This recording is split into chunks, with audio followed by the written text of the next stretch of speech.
Kita manusia kadang menyebutkannya sesuatu hal yang kita tidak pernah mencari atau kita tidak pernah pula menemukan, tapi tiba-tiba ketemu. Nah, itu kita namakan kebetulan. Tetapi sebetulnya tidak ada yang kebetulan bagi Allah. Jadi sudah merupakan lintasan takdir kita bertemu sesuatu yang sebenarnya tidak kita cari. Seperti ketika kami berkunjung ke Pulau Makwan dan tidak merencanakan bertemu bahtera replika bahtera Nabi Nuh dengan ukuran yang sebenarnya, lengkap dengan hewan-hewan peliharaan di dalam kapal tersebut. Museum itu disebut Noah Art Hong Kong. Kemudian Cibun teringat bahwa cara terbaik mendapatkan pahala melimpah adalah dengan istiqomah melakukan amalan ringan setiap hari. Dengan bersedekah jariah dan menyebarkan ilmu yang bermanfaat. Beribadah rutin meski kecil sangat dicintai Allah Subhanahu wa taala daripada dilakukan sekaligus namun terputus. Seperti kata pepatah, sedikit demi sedikit lama-lama menjadi bukit. Menyebarkan ilmu yang bermanfaat diantaranya mengajarkan kebaikan dalam membagikan ilmu yang menuntun orang lain menuju ke jalan kebenaran. Seperti sabda Rasulullah Shallallahu Alaihi Wasallam, sampaikanlah ilmu dariku walau hanya satu ayat. Hal ini merupakan dorongan agar setiap muslim menyebarkan ilmu dan kebaikan, seberapapun kecilnya, selama itu benar dan bermanfaat bagi sesama. Cibun pun ingin mendapat pahala yang sedikit demi sedikit lama-lama menjadi bukit. Insya Allah yang Cibun sampaikan dapat bermanfaat untuk sesama, yakni kisah tenggelamnya putra Nabi Nuh yang merupakan salah satu peristiwa yang tercatat dalam Al-Quran. Kisah ini bukan hanya peristiwa sejarah masa lalu, tetapi pelajaran dalam kisah tersebut masih relevan untuk kita di masa kini, yaitu tentang iman dan ketaatan. Salah satu putra Nabi Nuh menolak ajakan ayahnya, bahkan lari menjauh dari kapal menuju puncak gunung untuk menghindari air bah. Sebagai seorang ayah, tentu saja Nabi Nuh bersedih dan beliau berdoa memohon agar Allah menyelamatkan putranya, seperti tercantum dalam surat Hud ayat 45. Lalu Allah membalas doa Nabi Nuh yang tercantum dalam surat Hud ayat 46. Hai Nuh, sesungguhnya dia bukanlah termasuk keluargamu yang dijanjikan akan diselamatkan. Sesungguhnya perbuatannya adalah perbuatan yang tidak baik. Sebab itu, janganlah kamu memohon kepadaku sesuatu yang kamu tidak mengetahui hakikatnya. Sesungguhnya aku memperingatkan kepadamu supaya kamu jangan termasuk orang-orang yang tidak berpengetahuan. Allah selalu mengingatkan tentang orang-orang yang harus berpengetahuan dan harus memiliki kemampuan berpikir. Dengan firman Allah yang menjawab doa Nabi Nuh tersebut, Nabi Nuh lalu menyadari kesalahannya dan segera memohon pengampunan Allah Subhanahu wa taala.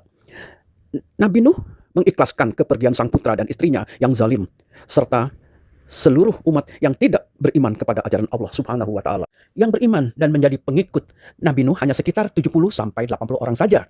Juga keluarga Nabi Nuh hanya sekitar 8 orang. Itulah mereka yang diselamatkan Allah yang ikut naik di bahtera Nabi Nuh. Begitu istimewanya peringatan yang Allah ingin sampaikan kepada umat manusia, sehingga kisah Nabi Nuh ini tersebar dalam Al-Quran di dalam banyak surat, dan nama Nabi Nuh disebutkan sebanyak 43 kali. Betapa pentingnya kisah Nabi Nuh ini yang Allah ingin manusia mempelajarinya sebagai peristiwa yang bisa kita lihat dari jumlah surat dan ayat tentang Nabi Nuh. Kisah ini juga kisah tentang seorang ayah, sekaligus kisah seorang suami yang merasa gagal mengajak anak dan istri mengikuti perintah Allah. Mereka menganggap membuat bahtera di daratan yang jauh dari lautan merupakan hal yang tidak masuk akal.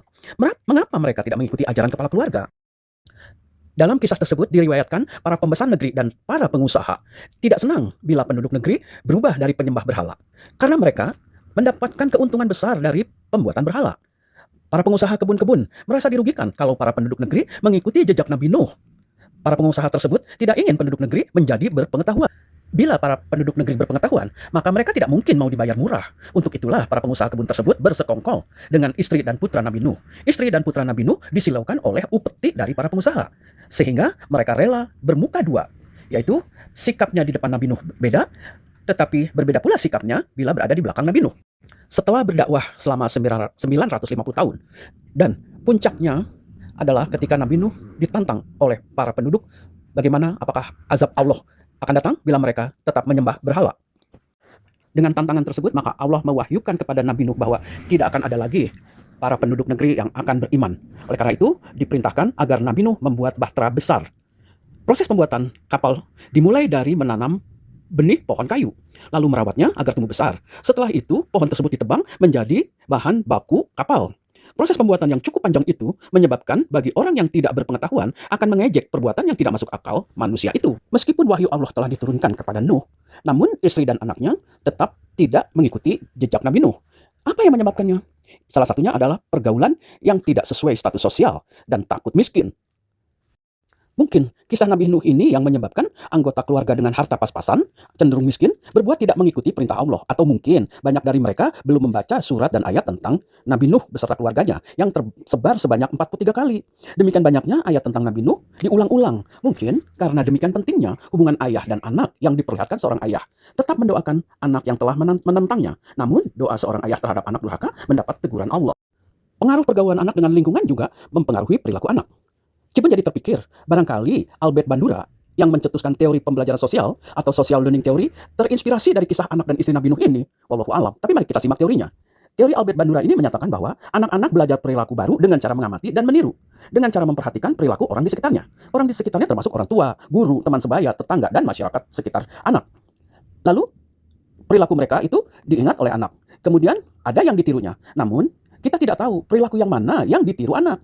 Ada anak Nabi Nuh yang menurut, dan ada juga seorang anak Nabi Nuh yang membangkang. Ada lagi seorang pakar perkembangan yang bernama Erik Erikson dengan teori perkembangan psikososial.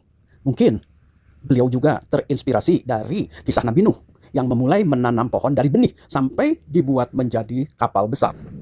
Dari memulai nanam benih sampai menjadi kapal besar memerlukan waktu ratusan tahun. Sampai menjadi kapal besar diperlukan setahap demi setahap atau berbagai tahapan dilalui oleh Nabi Nuh. Erik Erikson membagi perkembangan psikososial manusia menjadi 8 tahapan. Setiap tahapnya melibatkan krisis sosial yang harus diselesaikan oleh orang itu sendiri. Berkaca pada kronologi pembuatan Bahtera Raksasa Nabi Nuh yang diperintahkan Allah, memulainya dari tahap paling awal, yaitu menanam pohon. Pohon tersebut dirawat sampai menjadi bahan baku kapal. Dibutuhkan kesabaran, pengetahuan, dan keyakinan bahwa yang dilakukan itu atas izin Allah. Dalam menumbuhkan benih hingga menjadi pohon yang bermanfaat, bukan hitungan waktu berapa puluh tahun atau berapa ratus tahunnya yang utama. Akan tetapi, tumbuh dan berkembang yang diharapkanlah yang utama. Tahap awal saat Nabi Nuh menanam benih pohon, maka sebagian penduduk negeri ada yang percaya, dan sebagian besarnya tidak percaya apa yang dilakukan oleh Nabi Nuh. Erik Erikson pun membuat tahapan awal yang pertama tentang trust dan mistrust, yaitu tahap awal di mana anak akan memandang dunia sebagai tempat yang aman dan diperlukan kualitas kasih sayang orang tua yang sama antara ayah dan ibu. Bila lolos di tahapan pertama, anak sudah punya trust, maka tahap selanjutnya adalah anak akan mempunyai otonomi. Apa itu? Ketika seorang anak dibiarkan memilih mainan atau menentukan pendapatnya, akan menumbuhkan otonomi atau rasa percaya diri. Sebaliknya, terlalu mengekang membuat anak ragu pada kemampuannya. Pendapat anak bukan dinilai dari benar salahnya, tapi dinilai dari keberaniannya berpendapat. Lalu anak akan mencapai tahap ketiga, yaitu mempunyai inisiatif. Pada tahap ketiga ini, sebenarnya anak sudah mampu berbuat atas inisiatifnya sendiri. Itu kalau tadi dibiarkan berpendapat. Namun, ada anak yang sering disalahkan ketika melakukan sesuatu. Emang kalau dilihat dari sisi orang tua atau orang dewasa, yang dilakukan anak salah. Misalnya, ketika anak yang punya inisiatif membawakan minuman untuk orang tuanya yang baru pulang kerja. Namun, karena tangannya menating gelas belum cukup kuat, maka jatuhlah gelas dan airnya tumpah ke lantai. Gelasnya pecah. Melihat hal tersebut, panik orang tua. Dalam kepanikannya melihat air tumpah dan gelas pecah yang akan membahayakan anak itu, para orang tua malah memarahi anaknya, bukan mengajaknya membersihkan situasi kacau tersebut. Dari situlah, dari kemarahan orang tua itulah, anak yang awalnya punya inisiatif, tapi reaksi orang tua menyebabkan dia menjadi ragu berinisiatif. Belajar karena dimarahi itu, dia akan terbiasa menunggu perintah orang tua untuk mengerjakan apapun karena takut salah dan takut dimarahin. Seiring dengan bertambahnya usia, seorang anak akan melangkah ke tahap keempat, yaitu ada sebagian anak yang menjadi anak yang tekun, namun di sisi lain ada anak yang merasa rendah diri. Bagaimana mungkin itu terjadi? Mari kita lihat. Pujian dari guru dan orang tua menumbuhkan rasa bangga. Tapi bila anak gagal, kebanyakan guru dan orang tua seketika membanding-bandingkan dengan anak lain yang berhasil, seakan anak dituntut untuk selalu berhasil dalam setiap langkahnya. Padahal mungkin kegagalan tersebut disebabkan anak tidak mampu mengatasi persoalan yang dihadapinya, tapi juga tidak mau bertanya karena takut dimarahi. Karena setiap anak memiliki daya juang yang berbeda-beda dan ketekunan yang berbeda-beda, maka ada anak yang sekali ditegur saja sudah menjadi surut atau sudah menjadi rendah diri atau minder. Tapi ada anak yang ditegur malah membuatnya melesat karena dia terpacu untuk meningkatkan diri. Jadi tidak semua anak sama diperlakukannya. Mungkin tahapan ini terinspirasi dari kisah putra-putra Nabi Nuh, ada yang menurut perintah dan ada pula yang tidak mau menurut perintah. Dan biasanya anak yang rendah diri cenderung bertingkah melawan atau membangkang. Pembangkangan terhadap perintah untuk menutupi ketidakmampuannya dan menutupi kegagalannya. Bila tahap 4 ini gagal dilalui, anak kan tetap tumbuh. Dan Yang muncul adalah rasa rendah dirinya yang makin menguasai pola pikirnya.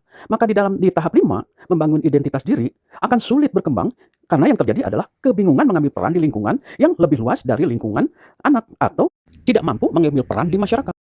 Namun karena sebagian anak masih tetap ingin bergaul, maka anak akan mencari orang yang memiliki rasa kebingungan yang sama. Dalam tahap ini, krisis identitas diri sebagai seorang anak yang mampu berbuat terabaikan. Biasanya disinilah anak-anak itu mudah dipengaruhi oleh orang luar yang seakan-akan peduli pada prinsip bahwa seorang anak bisa berbuat salah, dan bila berbuat salah, kesalahan tersebut bisa diperbaiki dengan berbuat perbaikannya bukan di jalan yang sudah salah tersebut, tapi mencari jalan lain untuk menuju jalan yang benar. Tapi karena ingatan masa usia dini yang dimarahi bila berbuat salah, maka pada tahap inilah akan jelas terlihat dalam diri anak yang memicu krisis identitas atau kebingungan meraih peran. Bingung tidak sadar bahwa dirinya yang sekarang sudah bertambah kuat, tubuhnya atau fisiknya. Namun, otaknya masih terpaku pada masa lalu yang telah berbuat salah, memecahkan gelas atau apapun hal yang dilakukan di masa kecilnya, dan itulah yang tetap diingat oleh otaknya. Karena otaknya terpaku pada kesalahan atau kekurangan masa lalu, maka jalan yang ditempuhnya adalah mengisolasi diri, agar tak ada orang yang tahu akan ketidakmampuannya.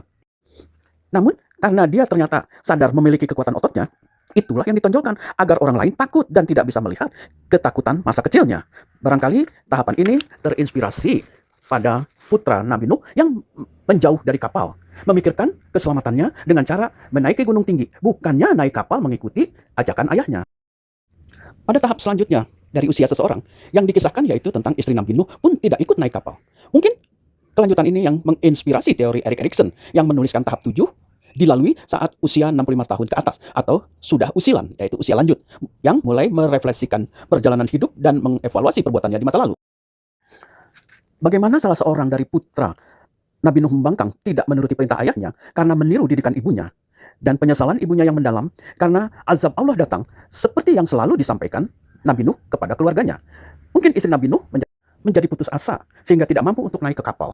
Setiap tahapan dalam kehidupannya telah dilalui oleh keluarga Nabi Nuh yang mulai dari mendapat wahyu untuk membangun sebuah kapal dengan menanam benih dan membangun kepercayaan penduduk dengan tujuan akhirnya benih pohon tersebut menjadi pohon yang kokoh dan dirakit menjadi kapal yang akan membawa mereka melihat kembali kehidupan dengan rasa puas setelah kapal berlabuh tanpa penyesalan dengan kehidupan masa lalu. Itulah tercapainya integritas diri yang oleh Erik Erikson disebut sebagai tahap 8, yaitu tahap orang yang mencapai integritas dengan kebijaksanaan karena telah lolos ujian demi ujian di perjalanan hidupnya. Namun, bila tahap-tahap sebelumnya tidak lolos ujian di setiap tahapannya, maka yang tersisa adalah penyesalan dan keputusasaan. Maka di beberapa obrolannya akan tercetus, coba dulu aku begini, coba dulu waktu muda aku begitu. Tapi dia bisa begitu juga mungkin juga curang, makanya dia bisa mapan hidupnya. Kenapa orang tuaku tidak mengajarkan aku seperti itu? Itu tidak introspeksi diri. Sekarang dia sudah mempunyai anak, maka lakukanlah kepada anaknya seperti apabila dia tidak diperlakukan seperti itu, akan seperti itulah hasil akhirnya. Maka kisah tentang Nabi Nuh dan keluarganya mungkin dapat kita ambil pelajarannya. Lalu kita melaksanakannya seperti apa yang sudah dirumuskan oleh Albert Bandura dan Erik Erikson. Insya Allah kita akan memutus kisah pembangkangan seorang anak akibat ketidakberpengetahuannya anak tersebut dan ketika ketidakberpengetahuannya orang tua. Seperti yang tercantum dalam surat Ar-Rahman. Maka nikmat Tuhan manakah yang kamu dustakan, wahai jin dan manusia? Dari 78 ayat surat Ar-Rahman, ayat ini diulang sebanyak 31 kali. Tujuannya tidak lain agar selalu bersyukur yang ditegaskan dan diingatkan pada bangsa jin dan manusia. Tapi apakah manusia mau mengikuti perintahnya? Itu kembali kepada masing-masing manusianya. Seperti bagaimana putra Nabi Nuh juga tidak mengikuti jejak ayahnya. Dia akhirnya tenggelam bersama gunung yang dia naiki. Tapi Cibun mau mengikuti ajakan Rasulullah bahwa sampaikanlah ilmu dariku walau hanya satu ayat.